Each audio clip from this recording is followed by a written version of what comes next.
First, place the piece with the open stitches at the bottom of the row where you plan to attach those stitches. In most cases, it's going to be the first row after the cast on edge, but technically we can attach the stitches to any row of the fabric.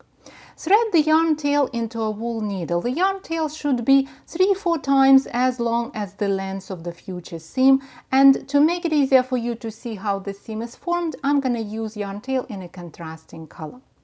Insert the wool needle from right to left into the first open stitch. Slip the stitch off the knitting needle and pull the yarn through. Don't pull it too tight because we don't want to tighten the stitch. The stitch should be about as big as it is when it is sitting on the knitting needle. Then we move to the piece at the top and insert the wool needle under 2 legs of the first stitch in that row where you plan to attach the open stitches. In my case, it's going to be the first row of the fabric. Pull the yarn through,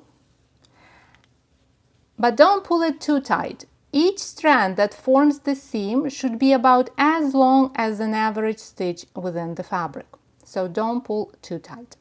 Then we go back to the piece at the bottom. Insert the wool needle from front to back into the stitch that we've just got off the knitting needle, and from back to front, that's going to be right to left, into the next stitch, that is now the first stitch from the tip of the knitting needle. Slip that stitch off the knitting needle and pull the yarn through.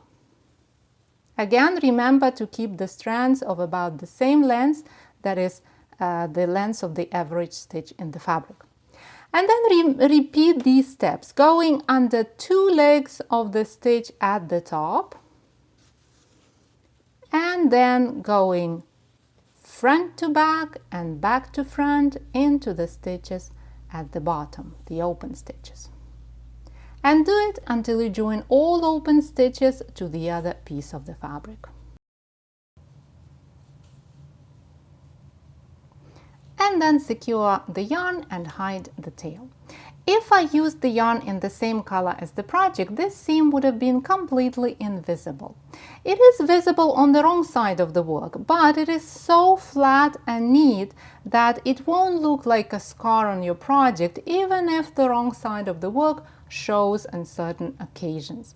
To get the full tutorial about this method, go to 10roseday.com/half-grafting. Happy knitting, my friend. I'll talk to you in the next tutorial.